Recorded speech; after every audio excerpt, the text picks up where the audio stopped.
इसके पहले वाले लेक्चर में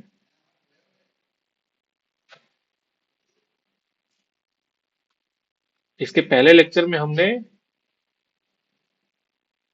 जो कोऑर्डिनेशन नंबर 4 है और कोऑर्डिनेशन नंबर 6 का भी ज्योमेट्रिकल आइसोमेरिज्म हमने देख लिया था। कोऑर्डिनेशन नंबर 6 में हमने मोनोमर का देखा था, डाइमर, सॉरी, मोनोडेंटेट लिगेंड का देखा था, डाइमर या ट्राइमर या टेट्रामर ये सब आए तो फिर कैसे करते हैं वो नहीं देखा था। तो मैंने आपको बोला है कि जस्ट मैं जब ऑप्टिकल अभी आइसोमेरिज्म अभी जो जा रहा हूं करने, यहीं पे हम जब ऑक्टाहेड्रल का देखेंगे वहीं पे हम ज्योमेट्रिकल एंड ऑप्टिकल दोनों देख लेंगे, और वहीं पे मैं बाइडेंटेट लिगेंड या ट्राइडेंटेट लिगेंड से कैसे बनते हैं वो सिर्फ वही बता दूंगा। तो फिर से आज हमारा ये जो लेक्चर है वो पूरा आइसोमेरिज्म पे ही बेस्ड होगा। बहुत क्वेश्चन आइसोमेरिज्म से नहीं आते क्योंकि आइसोमेरिज्म के क्वेश्चन थोड़े से ट्रिकी होते हैं। जिसने अच्छे से पढ़ रखा है उन्हीं से हो पाता है, इसलिए वो, और भी बहुत सारे टॉपिक हैं यहाँ से पूछने लायक, तो इसलिए वो अवॉइड करते हैं। 2015 में एक क्वेश्चन है और एक दो क्वेश्चन कभी कभी पूछा गया है, बहुत नहीं पूछा गया नीट में। तो आज हम जा रहे ऑप्टिकल देखने, ऑप्टिकल आइसोमेरिज्म। ऑप्टिकल आइसोमेरिज्म अगर आपको याद हो तो ज्योमेट्रिकल और ऑप्टिकल में हमने क्या अंतर आपको बताया था।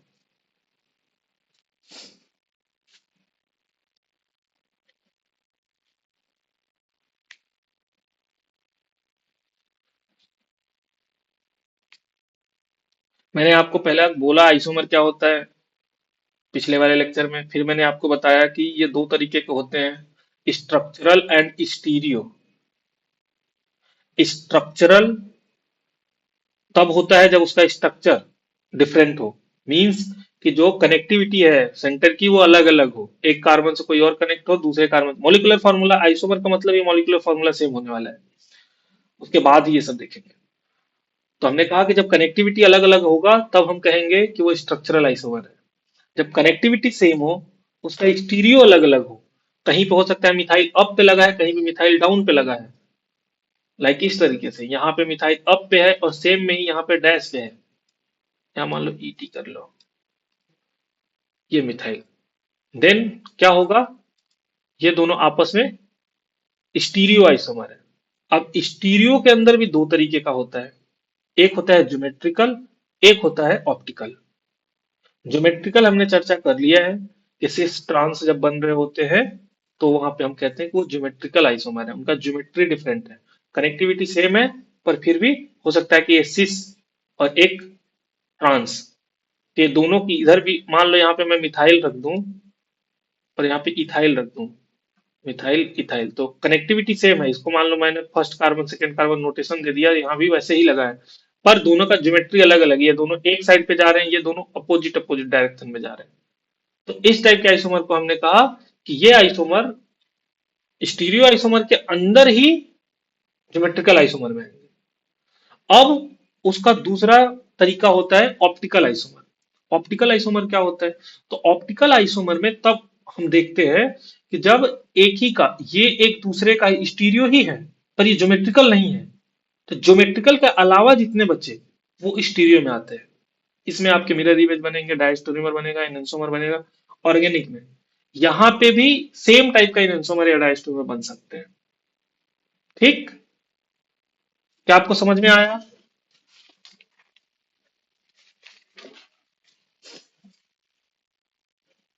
अच्छा, इसके पहले जो मैंने सिस और मर वाला बताया था आपको, आया था ना पिछले ज्योमेट्रिकल आइसोमर में जब मैंने, हाँ,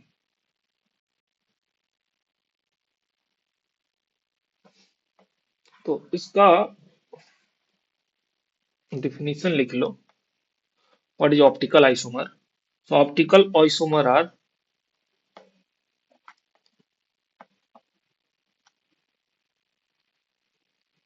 optical isomer are mirror image या non superimposable, non superimposable mirror image, non superimposable mirror image of each other। Mirror image होते हैं पर वो सुपर इम्पोजेबल नहीं होते। ठीक है।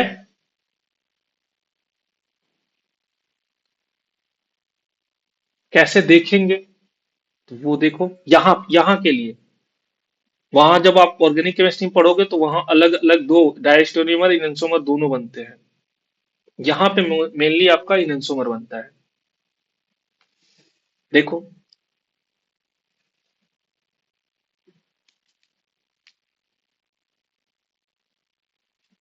अच्छा, उसके पहले मैंने आपको जब आई गेस बायोमोलिक्यूल पढ़ा रहा था तो वहां पे मैंने आपको डेक्स्ट्रो लिवो प्लेन पोलराइज लाइट को, प्लेन पोलराइज्ड लाइट को प्लस में रोटेट करना, माइनस में रोटेट करना, ये सब बता चुका हूँ। तो मैं दोबारा वहीं पे नहीं जा रहा। सिंपल नॉन सुपर इम्पोजिबल जो मिरर इमेज होंगे, वो एक अगर राइट में करेगा तो दूसरा लेफ्ट में करेगा। बस इतना ही होता है। मींस अगर प्लेन पोलराइज्ड लाइट से पास करेगा तो एक अगर राइट में ऐसे रोटेट करेगा इस फ्रीक्वेंसी को। अगर आपको याद हो तो मैंने आपको बताया था कि यहाँ से ऐसे कट होता है, पोलैरिमीटर से पास करते हैं, ये लाइट जो होता है ये इधर आके बस ये वाला पार हो पाता है। कुछ याद आ रहा? Hello, am I audible? कुछ याद आ रहा ये जो बताया था मैंने?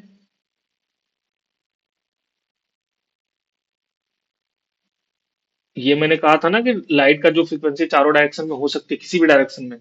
जब हम पोलैरिमीटर से पार करते हैं तो सारा कट जाता है, बस एक डायरेक्शन का बचता है। और फिर यहाँ पे जब आप इस सोल्यूशन से जो ऑप्टिकली एक्टिव कंपाउंड है उससे पार करोगे तो ये जो बना है ये या तो क्लॉकवाइज डायरेक्शन में मूव कर सकता है या एंटी क्लॉकवाइज डायरेक्शन में रोटेट करेगा। उससे हम डिपेंड करेंगे कि इसको हम टेक्स्टो बोले या लिवो बोले, पॉजिटिव या निगेटिव। तो यही होते हैं इनसोमर। अगर नहीं याद तो एक बार फिर से जाके अपनी कॉपी एक बार रिवाइज करना। ठीक है। बस बहुत सिंपल है। ऑप्टिकल आइसोमर किसे बोलेंगे?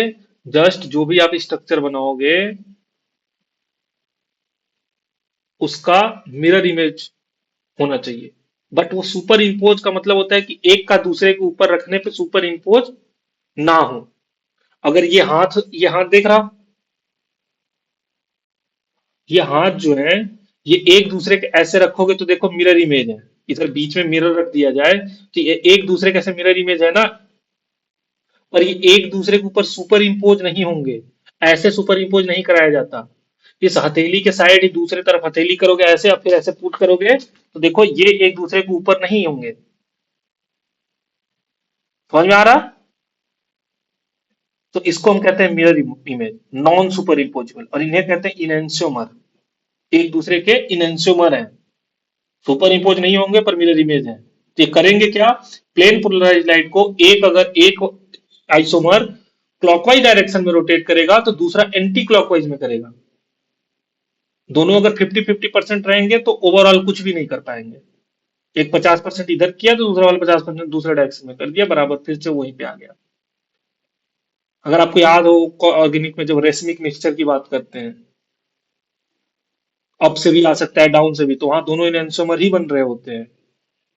अगर और कोई सेंटर पहले से ऑप्टिकली एक्टिव ना हो तो, नहीं तो डायस्टोनिमर बन जाएगा।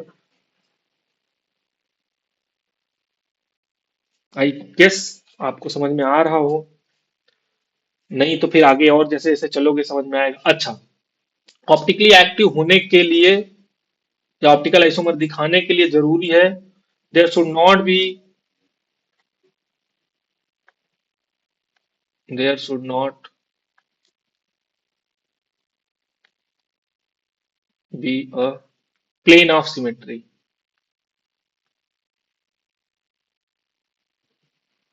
ठीक है। प्लेन ऑफ सिमेट्री नहीं होना चाहिए। प्लेन ऑफ सिमेट्री मतलब कोई प्लेन अगर पास करो तो ऐसा ना हो कि ऊपर और नीचे सब कुछ सेम हो। फिर वो आपका जो कंपाउंड है वो ऑप्टिकली एक्टिव नहीं होगा। ऑप्टिकली एक्टिव होने के लिए प्लेन ऑफ सिमेट्री नहीं होना चाहिए। And there should not also be centre of symmetry. There should not be a centre of symmetry. Centre of symmetry. क्या मतलब है इनका, मैं भी बताऊंगा। देखो, पहला मैं ले रहा हूं कोऑर्डिनेशन नंबर 4। ठीक है, कोऑर्डिनेशन नंबर 4 में लेट सपोज मैंने पहला केस लिया स्क्वायर प्लेनर कॉम्प्लेक्स का। स्क्वायर प्लेनर कॉम्प्लेक्स कोई भी, लेट सपोज PTCl4। ठीक है, 2 इसको जब बनाओगे तो platinum platinum platinum sorry, platinum के इधर chlorine chlorine chlorine and here also chlorine. अब देखो, क्या आपको पता है ना कि ये चारों एक प्लेन में रहते हैं। अगर जिस प्लेन में, ऐसे मान लो इस प्लेन में है, कैसे बताऊं, ऐसे मान लो, कॉपी इस तरीके से मान लो, ऐसे है, यहां पे सेंटर में ऐसे प्लेटिनम है, इस कॉर्नर पे एक क्लोरीन है, इस कॉर्नर पे एक क्लोरीन है, इस कॉर्नर पे एक क्लोरीन है और इस कॉर्नर पे एक क्लोरीन है। ये सभी एक प्लेन में है।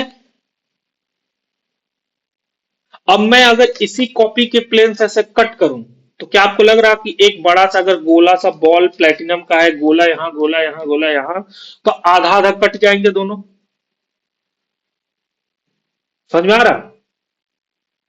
अगर मैं इसे कट करूं तो आधा बॉल ऊपर आधा बॉल नीचे, आधा बॉल ऊपर आधा बॉल नीचे, तो प्लेन ऑफ सिमेट्री हुई ना। इसी को बोलते हैं प्लेन ऑफ सिमेट्री, कि इस प्लेन के दोनों तरफ सिमेट्रिक है, इधर भी आधा वही है उधर भी आधा वही है।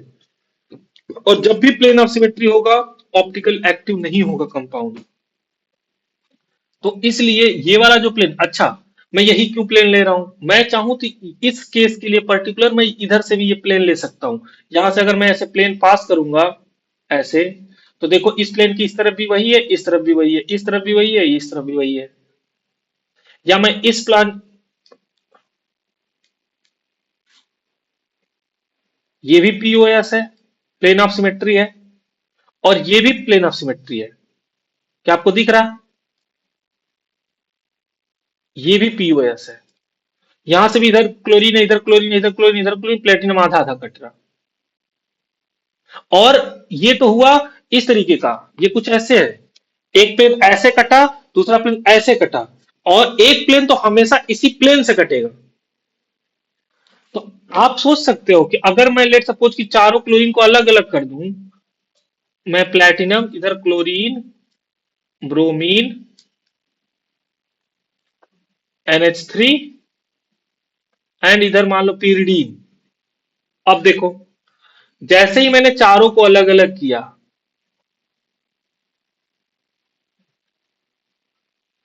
क्या ये वाला प्लेन ऑफ सिमेट्री मिलेगा, हॉरिजॉन्टल वाला? अरे कैसे मिलेगा? अगर यहां पे मैं प्लेन ऑफ सिमेट्री डालने का प्रयास करूं, ये, तो क्या इधर दोनों सेम है? तो ये नहीं हुआ। अगर ये प्लेन ऑफ सिमेट्री डालूं तो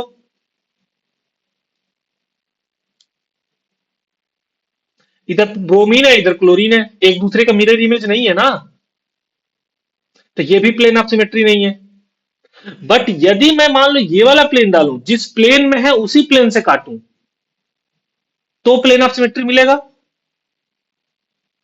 ब्रोमीन आधा आधा ऊपर नीचे कट जाएगा, क्लोरीन आधा आधा ऊपर नीचे कट जाएगा, अमोनिया आधा आधा ऊपर नीचे, पीरिडीन आधा आधा ऊपर नीचे। तो इसका मतलब यह है कि अगर चारों आप अलग अलग भी कर दोगे ना, तब भी जिस प्लेन में है उस प्लेन से तो हमेशा कटने वाला है। क्या आपको समझ में आ रहा है? ऐसे प्लेटिनम सेंटर पे इधर ब्रोमीन क्लोरीन पिरिडीन अमोनिया। अब देखो, ए और ये वाला तो नहीं है, पर ये वाला तो हमेशा है ना प्लेन ऑफ सिमेट्री। अगर मैं ऐसे ग्लास लूं और ऐसे कट कट करूं प्लेन, तो प्लेटिनम यहीं पे जो सेंटर पे है आधा ऊपर आधा नीचे रह जाएगा। यहाँ जो बड़ा सा गोला सा बॉल ब्रोमीन का है, वो कट के आधा ब्रोमीन ऊपर आधा ब्रोमीन नीचे, क्लोरीन आधा ऊपर आधा नीचे। मींस कि कुछ भी कर लो, स्क्वायर प्लेनर कॉम्प्लेक्स में हमेशा एक पीओएस एग्जिस्ट करेगा। कौन सा पीओएस? जिसमें जिस प्लेन में ये सभी हैं, वो वाला। क्या समझ में आया? तो मैंने कहा कि ऑप्टिकली एक्टिव होने के लिए there should not be a plane of symmetry और centre of symmetry. Centre of symmetry की देखने की जरूरत पड़ती नहीं, यहाँ पे प्लेन ऑफ सिमेट्री से ही काम चल जाता है। लेकिन इन दोनों में से कोई नहीं होना चाहिए। तो इससे क्या पता चल रहा कि देखो, प्लेन ऑफ सिमेट्री नहीं है, तब तो ऑप्टिकली एक्टिव होगा। बट स्क्वायर प्लेन कॉम्प्लेक्स में हमेशा एक प्लेन ऑफ सिमेट्री, जिस प्लेन में वो सब है वो वाला रहेगा। इसलिए square plane complex optically active होगा ही नहीं। All square planar complex are optically inactive. Inactive. So there is no optical isomer। केवल उनके पास ज्योमेट्रिकल होगा, जो हमने सी ट्रांस ये सब पढ़ा था ना पिछले क्लास में, वो रहेगा, पर इनका ऑप्टिकल नहीं होगा। कोऑर्डिनेशन नंबर 4 में हुआ स्क्वायर प्लेनर का। चलो, कोऑर्डिनेशन नंबर 4 में दूसरा क्या आता है आपके पास? टेट्राहेड्रल। यही होता है। इसमें देख लो, पहला लिया मैंने एम ए, मैंने कैपिटल में आपके पास वो लिया है ना हमने। ए क्या है? Monodentate ligand. Monodentate ligand. अगर ये एक टेट्राहेड्रल कॉम्प्लेक्स है तो कुछ ऐसा होगा, एम ए ए ए ए, ऐसा ही होगा ना। अब क्या आपको ये समझ में आ रहा कि ये दोनों एक प्लेन में है? आपके स्क्रीन के ये प्लेन में है, ये स्क्रीन से बाहर आ रहा है, ये स्क्रीन से पीछे जा रहा है। ठीक है। अगर ये स्क्रीन से पीछे जा रहा है, स्क्रीन से बाहर अगर मैं इसी प्लेन से कट कर दूं, ऐसे करके मैं एक प्लेन डालूं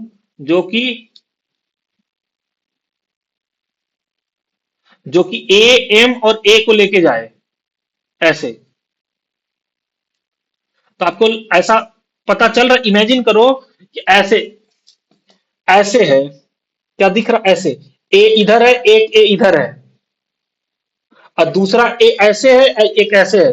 तो अगर मैं लेट सपोज एक ए बाहर अंदर की तरफ जा रहा, बाहर की तरफ जा रहा, अगर मैं इस प्लेन से कट करूं तो ऐसे कट जाएगा ना, एक ए उस साइड, एक ए इस साइड, अब बाकी दो ए और मेटल प्लेन में आ गए। क्या समझ में आया? तो इससे होगा क्या कि जैसे ही मैं इसको लेके और एक प्लेन कट करूंगा, ये इधर, इसका मिरर इमेज दोनों तरफ दिखने लगेगा। तो मतलब यहां भी पीओएस एग्जिस्ट करता है। इन दोनों को लोगे तो ये दोनों कटने लगेगा, इन दोनों को लोगे तो ये दोनों कटने लगेगा। ठीक। और यहां प्लेन ऑफ सिमेट्री है, मतलब ये भी ऑप्टिकली इनएक्टिव होगा। ठीक। अब पिछली बार मैंने आपको कहा था टेट्राहेड्रल जितने होते हैं वो ज्योमेट्रिकल आइसोमर तो दिखाते नहीं है, ये केवल ऑप्टिकल दिखाते हैं। पर ये ऑप्टिकल भी नहीं दिखाएगा, पर्टिकुलर ये कंपाउंड, जब चारों लिगेंड सेम होंगे। किस टाइप का एग्जाम्पल कौन सा हो सकता है? लेट सपोज एग्जाम्पल देना हो तो NiCl4, NiCl या CO4। ठीक। इसके कोई ऑप्टिकल आइसोमर नहीं होंगे। सिंपल निकिल, इधर भी सीओ लगा है, इधर भी सीओ लगा है, ये एक बाहर की तरफ सीओ निकल रहा है, एक ये अंदर की तरफ सीओ जा रहा है। क्या समझ में आया?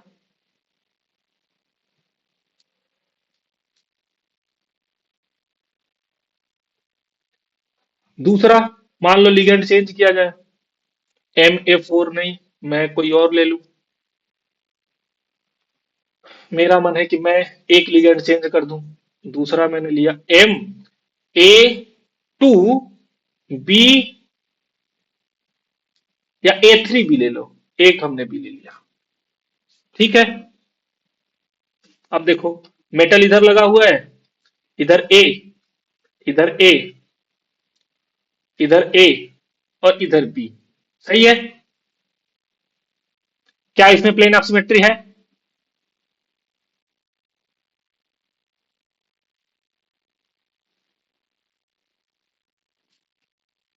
नहीं है।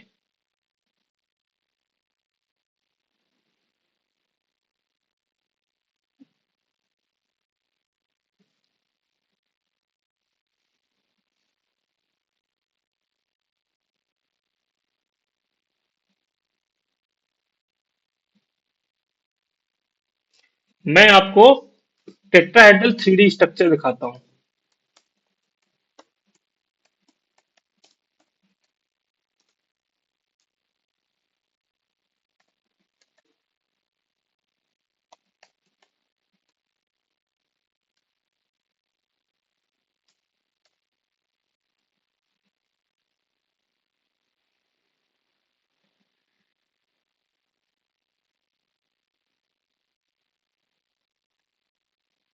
देखो, क्या आपको दिख रहा है ये? अब देखो, क्या आपको दिख रहा है कि अगर ये दोनों एक प्लेन में आ सकते हैं, ये दोनों एक प्लेन में आ सकते हैं, किन्हीं दो को आप एक प्लेन में ले सकते हो।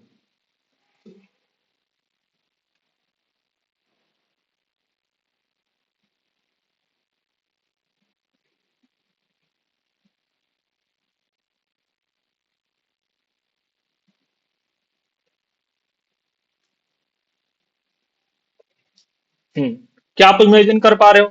यहां पे ए है, ये ए है, ये आपका बी है, और ये ए है। अगर मैं ए और बी को एक प्लेन में लेके कट करूं, तो यहां से ऐसे प्लेन पास होगा। ये आपका मेटल सेंटर हो गया। अब देखो, अगर मैं ये तीनों को एक प्लेन में ले लूं और ऐसे कट करूं, तो ये ऐसे कट कर जाएंगे ना ऐसे, और ए ए आपस में ऊपर नीचे हो जाएगा। तो क्या आपको प्लेन ऑफ सिमेट्री दिखा? तो इसका मतलब कि इसमें भी पीओएस है, तो ये भी ऑप्टिकली इनएक्टिव। समझ में आया या नहीं आया? नहीं आया तो मैं दोबारा बताऊंगा। क्या? देखो, मैं ये कह रहा हूं, ये आपका मेटल सेंटर है। ये जो, ये वाला वेज वाली लाइन जो बाहर की तरफ निकल रहा था, ये आपको दिख रहा है कि बाहर की तरफ आ रहा, और ये बी जो है पीछे जा रहा। ये ए है। अब ये है कैसे? ये ऐसे है। क्या दिख रहा है आपको? ये एक ए, ये पीछे जो जा रहा वो बी, और ये सामने आ रहा वो आपका ए, और एक ए ऊपर है, ये वाला। ठीक। अब अगर आप देखोगे, तो किसी दो को अगर ये प्लेन आपसे काटोगे यहां से ऐसे, ये प्लेन बनाने के लिए हमेशा 3 पॉइंट की जरूरत पड़ती है। लाइन के लिए दो, एक पॉइंट, 2 पॉइंट। और प्लेन बनाना है तो एक और तीसरा पॉइंट चाहिए, तो एक प्लेन बन जाएगा ऐसे। अब देखो, तुम सोचो कि मेटल बी और ए, इन तीनों को मिला के एक प्लेन बन सकता है ना? अरे चिप्स खाया है, जो ट्रायंगल में आता है? ये चिप्स दिख रहा, वो चिप्स से ऐसे कट कर दिया मैंने। तो ये ए, इस प्लेन के यहां से जो ऐसे प्लेन पास हो रहा, ये एक ए ऊपर रह गया, एक ए नीचे रह गया।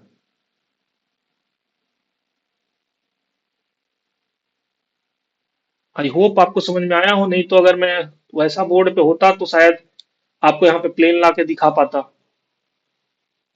यहाँ पे मैं कोई स्ट्रक्चर शायद बना नहीं सकता, ले ही नहीं पाऊंगा।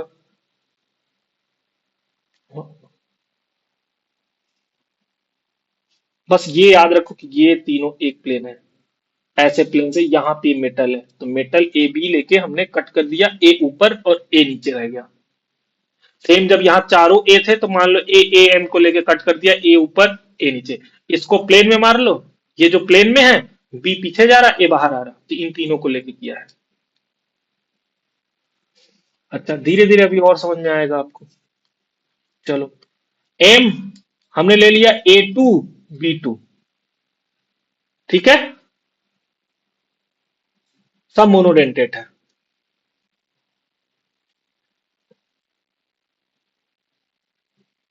देखो, एम, इधर ए, इधर ए, इधर बी, और ये डैश में बी। ठीक है, क्या इसमें प्लेन ऑफ सिमेट्री है?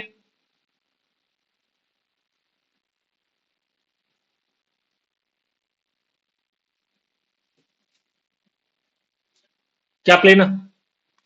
हाँ, ये ए है, ये बी है, सॉरी, ये भी ए है, और ये आपका बी है, और ये बी है। आप चाहो तो मेटल के साथ दोनों ए को ले लो, तो भी ये प्लेन से ऐसे कट करोगे तो ये आधा आधा बी पीछे वाला पीछे रह जाएगा, आगे वाला आगे आ जाएगा। और नहीं तो इसको प्लेन में ले लोगे, तब भी कट करोगे तो ए ऊपर वाला ऊपर, नीचे वाला नीचे रह जाएगा। तो दोनों प्लेन ऑफ सिमेट्री है ना। आप चाहो ऐसे नहीं कट कर सकते। अगर आप चाहो कि ए और बी ऐसे, मैं इस वाले प्लेन से ऐसे कट करूं कि बी इधर तो ए इधर, उल्टा हो जा रहा है ना, इधर बी है इधर ए है, तो इस प्लेन से नहीं कट कर सकते। पर ये वाले प्लेन से तो कट कर सकते हो ना, ये वाले से, इस प्लेन से, इसे, इतना ट्रायंगल ऐसे कट करेगा चिप से, बी पीछे रह जाएगा, इधर बी आगे रह जाएगा। या इस वाले से कट करोगे तो ए ऊपर रह जाएगा, इधर ए नीचे रह जाएगा। तो दो प्लेन ऑफ सिमेट्री यहां भी है, तो यहां भी पीओएस एग्जिस्ट करेगा। So this is also optically inactive. इस टाइप का कंपाउंड भी कोई भी हो सकता है। लाइक अगर आपको दिया जाए एनआई, निकिल का एग्जांपल, एनआई अमोनिया, या अमोनिया के अलावा NiCl2 H2O वोल्ट का, ऐसा कुछ दे दिया जाए निकिल +2। तो देखो दो लिगैंड है, मोनोडेंटेट, ए और बी दोनों मोनोडेंटेट है। कैपिटल में जितना ले रहा हूँ सभी मोनोडेंटेट है। B also monodentate.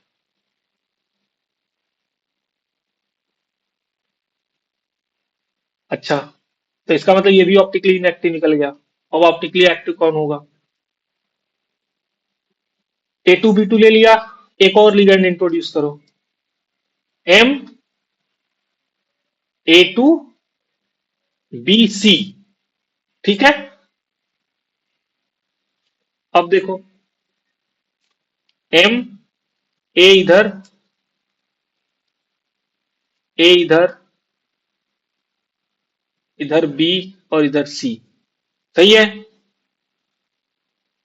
यहां अगर फिर से करोगे, इधर ए है, इधर ए है, ये बी है, और ये सी है। ठीक है, अभी भी इस प्लेन से कट करोगे तो ए ऊपर रह जाएगा, ये ए नीचे रह जाएगा। क्या आपको दिख रहा? तो अगेन, अच्छा इसको अगर चाहो तो वेज डैश जैसे दिखाते हो वैसे दिखा लो, ये भी पीछे जा रहा। तो अगेन इसमें पीओएस है, और ये ऑप्टिकली इनएक्टिव है। समझ में आया? तो इस टाइप का भी कोई भी कि दो लिगेंड सेम हो, बाकी दो और अलग अलग हो, तीन टाइप के लिगेंड लगाओ। फोर्थ आपका टाइप हो सकता है एम, सॉरी फिफ्थ, अब जो A2 है ना ये भी अलग अलग हो, मींस MABCD, MABCD।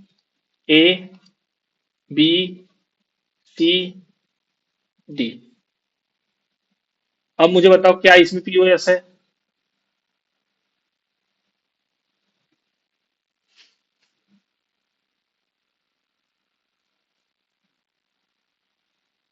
कहां पे है?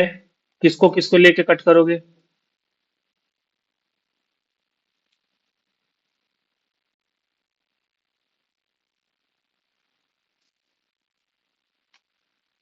क्या इसमें पीओएस है?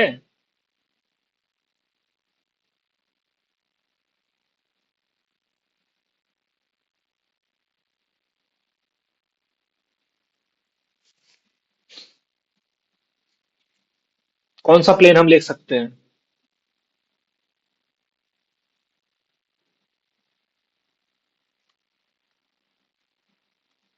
बताओ। अरे कोई प्लेन नहीं है, कोई भी दो को और मेटल को लोगे तो इधर बीसी है, इधर AB है, इधर AD है, इधर DC है, इधर AC है, कैसे करेंगे? अगर आपको याद हो तो हमने कहा था आपको ऑर्गेनिक में कि कार्बन के जब चारों वैलेंसी अलग हो तभी वो ऑप्टिकली एक्टिव होता है। क्या आपको दिख रहा चारों वैलेंसी अलग हो चुकी है? अब ये कार्बन सेंटर मान लो, ये चारों अलग अलग वैलेंसी हो गई। वो कहां से बोला था समझ में आया? यहाँ पे देखा, जब तक दो वैलेंसी सेम रही, H2 टाइप मान लो, यहाँ दो अलग अलग ग्रुप लगा, ये H2 हो गया, नहीं है ऑप्टिकली एक्टिव। ये CH3 टाइप का हो गया, ये CH2 और ये अलग दो सेम सेम। अगर ऑर्गेनिक में जाओगे तो ये कुछ इस तरीके का है, CH2 और इधर CH3 और इधर भी CH3, ये दो सेम, ये दो सेम।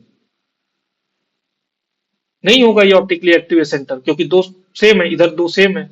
चारों अलग होना चाहिए ऑप्टिकली एक्टिव होने के लिए।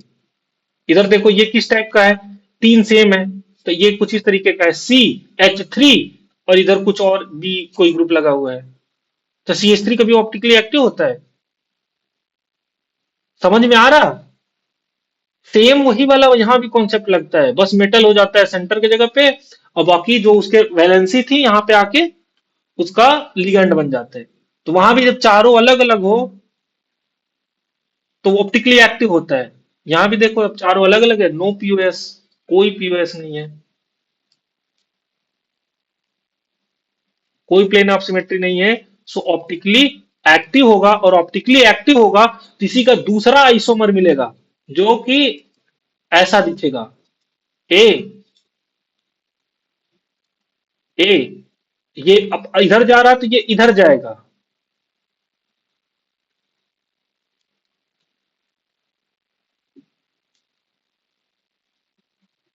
क्या आपको समझ में आया? अब देखो ये मिरर इमेज है, बी डी के सामने, ए के सामने, सी के सामने, बी के सामने। बट इसको उठा के इसके ऊपर पुट करोगे तो ये आपका सुपर इम्पोजिबल नहीं है। ठीक, तो यहां से अगर कोई पूछे कि इसके कितने स्ट्रक्चर पॉसिबल हैं, तो इसके दो स्ट्रक्चर पॉसिबल हैं। वहां मैंने बोलता था ना, जो ऑप्टिकली एक्टिव सेंटर है उसके दो हम काउंट करेंगे, ये वही दो हैं, एक ये और एक ये। ठीक, तो ये आपके सारे केस थे टेट्राहेड्रल के। Now will move on octahedral case.